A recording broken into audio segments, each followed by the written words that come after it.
Hello, everyone. I hope you're doing fantastic. We're in March, and instead of this month's newsletter, we're actually going to be doing a video format instead. So if this is something that you guys prefer, let me know, and we can look at doing more in the future.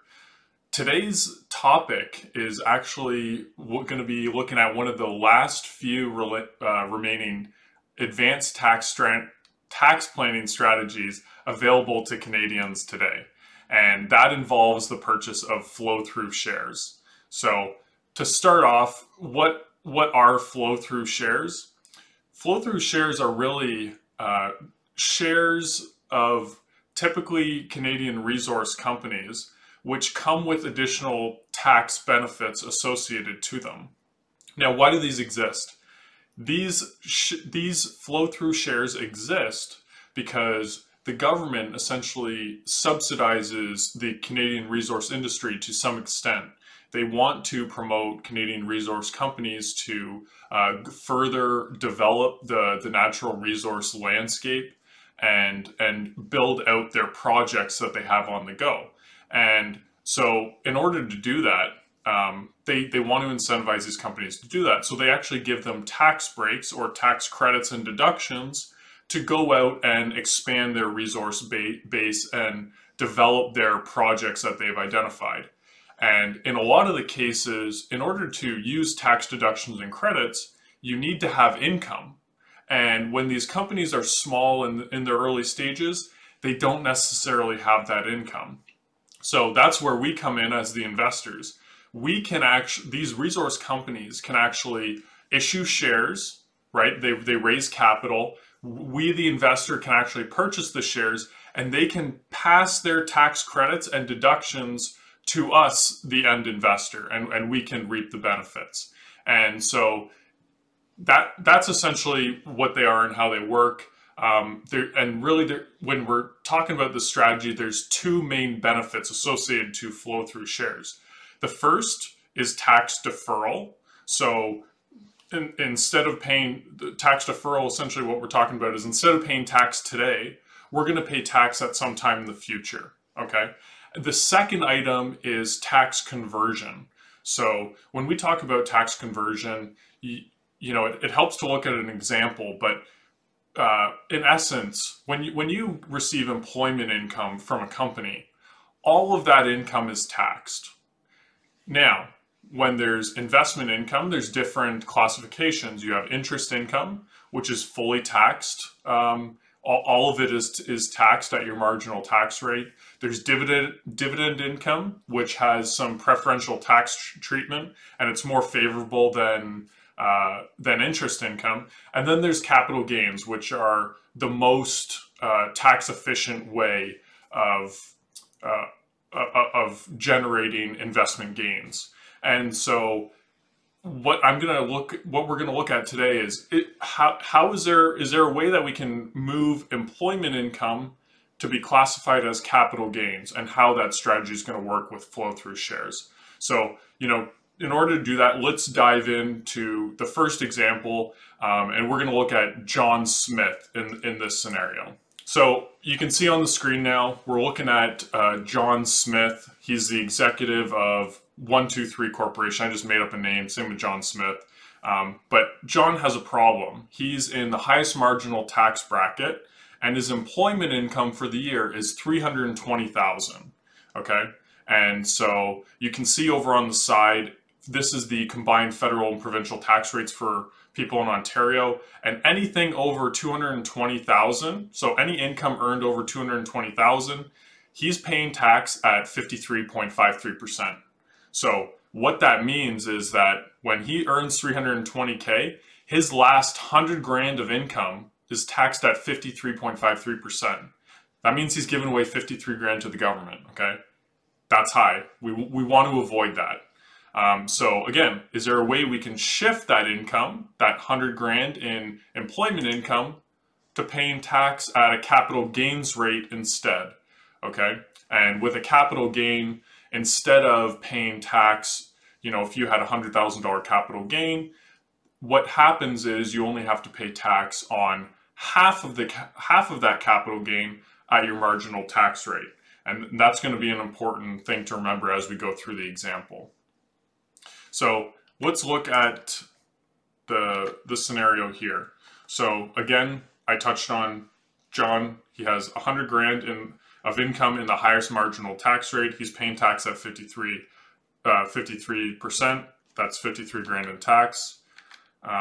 So now let's look at what happens if John were to buy flow-through shares and how that would benefit him. So if John makes a purchase of $100,000 in flow-through shares, it essentially acts the same way as an RRSP contribution. It's a deduction. You get a deduction on your tax return. So in this case, John gets a $100,000 deduction on his tax return. And therefore, in that year, he doesn't actually have to pay any tax on that 100 grand portion because he made a $100,000 contribution. So this already we're looking at, he's deferring tax and he's deferring paying tax at this current year.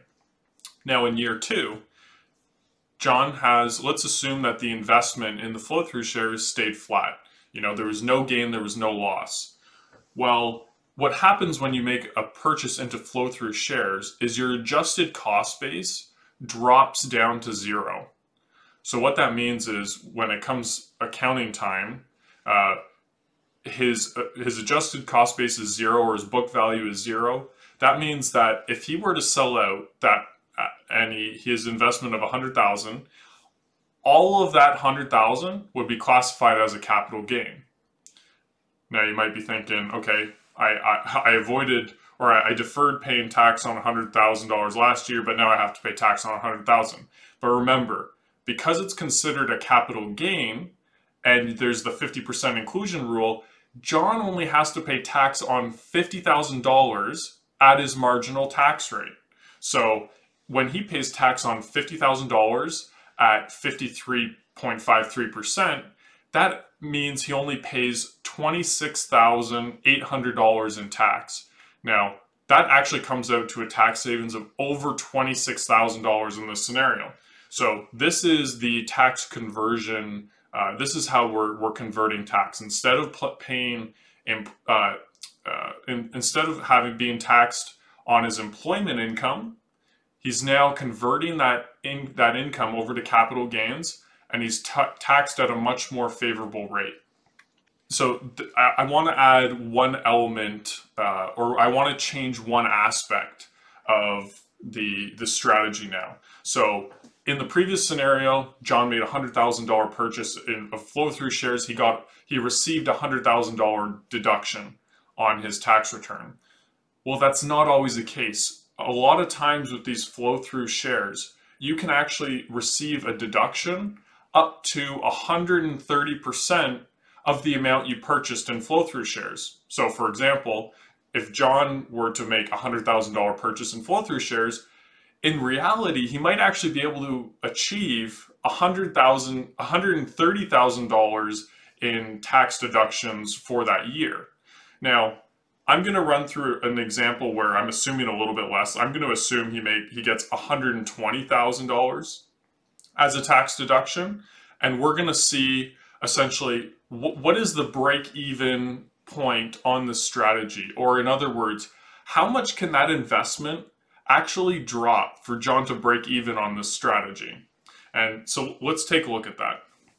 So here you can see again, we're showing John made a $100,000 investment into flow-through shares, and his income tax deductions for that are $120,000. So what ends up happening is the money he receives back when he files his taxes is $64,236, and this is just calculated right here. His deduction, because of his marginal tax rate, he gets that 64 grand back from the government when he files his tax return.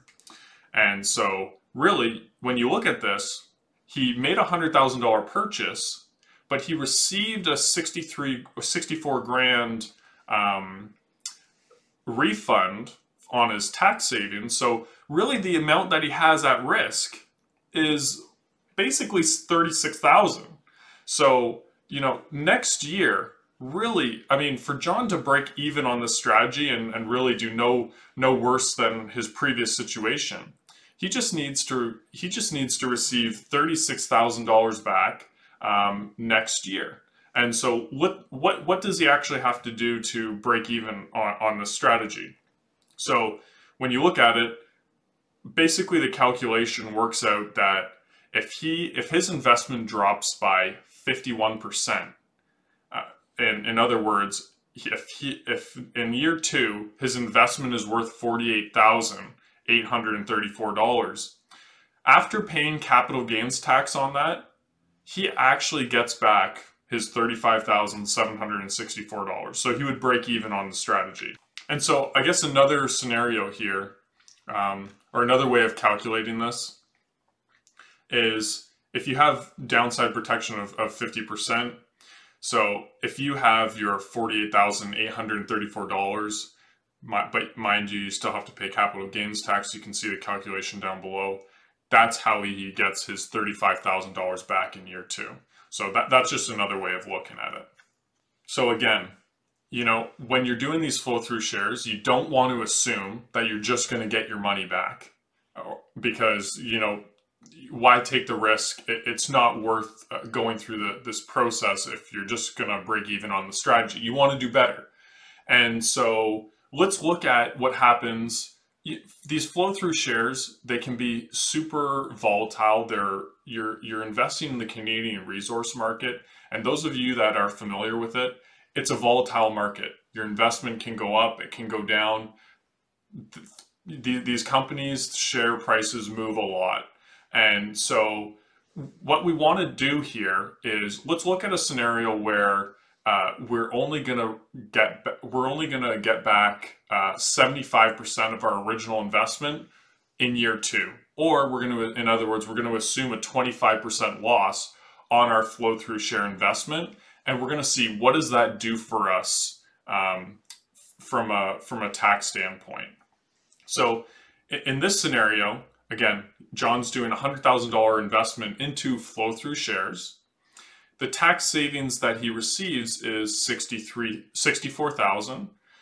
Again, that's a $120,000 deduction at his marginal tax rate. And so really his out-of-pocket cost, or the cost to participate in this strategy, is $36,000. So he's out $36,000. Well, in year 2, his investment is dropped by 25%.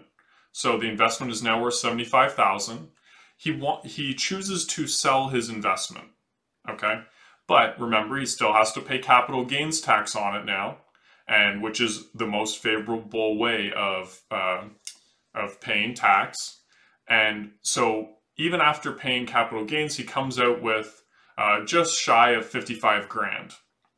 Well, in year 1, it cost him 36 grand to start the strategy. So if we do 54,926 minus the 36 grand that initially cost him to participate in the strategy, he still comes out with net cash flow in this scenario of almost $19,000. So that is a huge benefit. And in this scenario, his investment, remember, his investment dropped by 25%, and he still made almost $19,000. And so you can see in this scenario, if John were to commit to this strategy, realize that there is going to be some good years where he gets his money back or even more. And for instance, clients that we recommended flow through shares for last year, they're actually up on their investment, actually went over the original purchase price. But it doesn't always happen, right? There's going to be those times where it goes down 50%. There's going to be those times when it stays flat. Ultimately, if John is able to commit to this strategy over a number of years and average out some of those volatile returns that you may see, this strategy could be very lucrative for him. I mean, if he were to average a negative 25% investment return, assuming this scenario here, he could almost save $100,000 in tax over a 5-year time period. It's very close to that. So this is a really powerful strategy. So now that we've touched on the strategy and how it works, there's one more thing that I wanted to touch on, and that was it doesn't, you don't necessarily, you don't have to be in the highest marginal tax rate, or do you have to contribute $100,000 to take part in this strategy? In certain circumstances, you could have, maybe you only want to do a $10,000 contribution. It probably depends on where you are in terms of your employment income or your income that you have for the year, the income, or maybe even the money that you have available to participate in the strategy. But it's something to consider. And so the last thing I wanted to show up on the slide here was different after-tax returns for different marginal tax rates. Because you might be saying, okay, John, I'm not making over 220,000 a year. I'm only making 180. I'm only making 150. Well, let's look at your margin, or let's look at some different marginal tax rates for those in Ontario, and show how this strategy could still be beneficial to you in that scenario. So you can see up on the slide here, we touched on the highest marginal tax rate of 53.53%. Your downside to break even on the strategy, your investment could drop by over 51%. And there's some really healthy looking after-tax returns if your investment even drops by 25%, or if it has no gain or loss at all. But let's look at now if you're earning income between 151,000 and 216,000. So now you're in the 48.29% tax bracket in Ontario. Your downside to break even on this strategy, again, assuming that 120% deduction, is about 44%. So, and you see again in these scenarios, you can still achieve, in both scenarios where this is the 48% tax bracket, if you look at the 43% tax bracket as well, you can achieve some really healthy after-tax returns by participating in this strategy, and even losing 22 or even losing 25% on your investment. It's still a worthwhile strategy. So, I hope you guys enjoyed this this discussion on flow-through shares. If you have any more questions, or if you're intrigued about the strategy but want to run through it a little bit in more detail, let me know. We'd be happy to talk with you. And yeah, we'll talk to you next time.